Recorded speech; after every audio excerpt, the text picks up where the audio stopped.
इस चैनल पर बताई जाने वाली सभी घटनाएं सत्य घटनाओं पर आधारित हैं।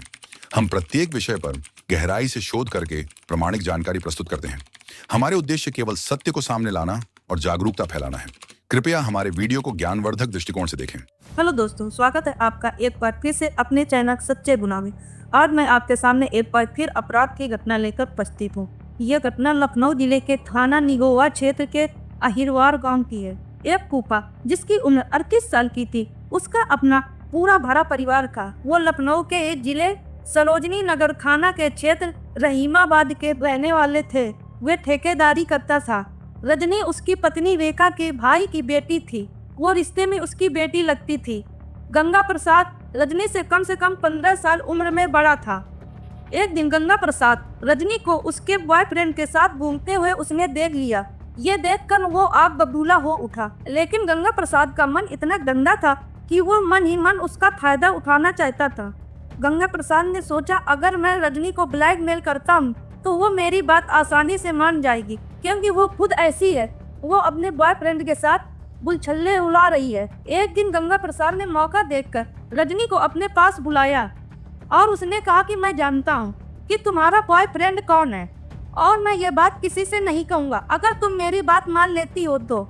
रजनी सोच में पड़ गई कि आखिर मेरे फूफा मुझसे चाहते क्या हैं। वो सोचने लगी कि अगर ये बात मेरे घर वालों को पता चल गई तो मैं अपने घर वालों को क्या मुंह दिखाऊंगी, और मेरे घर वाले कहीं मेरी शादी न तय कर दें। इस डर से रजनी ने अपने फूफा से कहा कि आखिर तुम मुझसे चाहते क्या हो।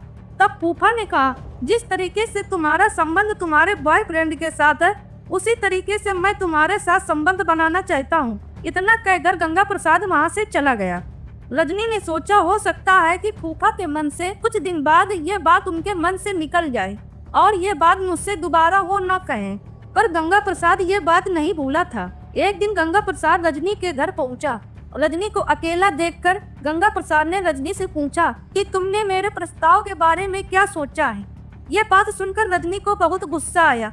उसने साफ साफ फूफा के मुंह पे बोला कि तुम मुझसे 15 साल उम्र में बड़े हो, मैं आपकी बच्ची की तरह हूँ, आप मुझ पर दया करें। गंगा प्रसाद थोड़ा और पास जाकर रजनी से कहा, अगर तुमने मेरी बात नहीं मानी तो मैं तुम्हारी और तुम्हारे बॉयफ्रेंड की बात जग जाहिर कर दूंगा। इसे मेरी तुम धमकी न समझना। अगर तुम कॉलेज जाने के बहाने मिलने नहीं आई तो तुम्हारे लिए अच्छा नहीं होगा। इतना बोलकर गंगा प्रसाद वहाँ से चला गया। यह सुनकर रजनी बहुत घबरा गई और वो कमल से मिलने चली गई। अब कमल को सारी बात उसने वो रोकर बताई। कमल ने यह बात सुनकर रजनी से कहा कि तुम्हारे फूफा को रास्ते से हटाना पड़ेगा, क्योंकि इसके अलावा और कोई दूसरा रास्ता नहीं है। कमल के कहने पर रजनी ने अपने फूफा के पास कॉल किया और उनसे मिलने के लिए कहा कि मैं कल तुमसे मिलने आऊंगी, जैसा आप कहेंगे वैसा मैं करने के लिए तैयार हूँ। और रजनी ने मिलने के लिए जगह बता दी। अगले दिन सुबह गंगा प्रसाद तैयार होकर रजनी से मिलने गया। रजनी ने उससे मिलने के लिए फार्म हाउस पर बुलाया था। वहाँ पर कमल और उसका दोस्त बबलू पहले से ही मौजूद थे। जब गंगा प्रसाद फार्म हाउस पर पहुंचा तो रजनी से प्यार भरी बातें करना शुरू कर दिया।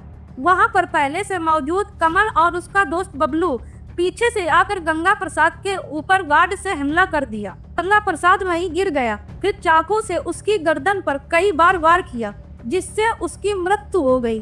कमल और बबलू ने खून से सने कपड़े, राड और चाकू को दूर ले जाकर जमीन में गाड़ दिया।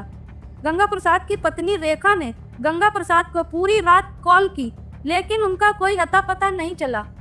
अगली सुबह किसी ने रेखा के पास कॉल करके बताया कि गंगा प्रसाद का शव फार्म हाउस पर पड़ा मिला। ये खबर सुनते ही रेखा मोहल्ले के लोगों के साथ फार्म हाउस पहुंची तो वहां उसके पति की लाश पड़ी मिली। तो वहां के लोगों ने ये सूचना पुलिस को दी। पुलिस वहां पर पहुंच गई।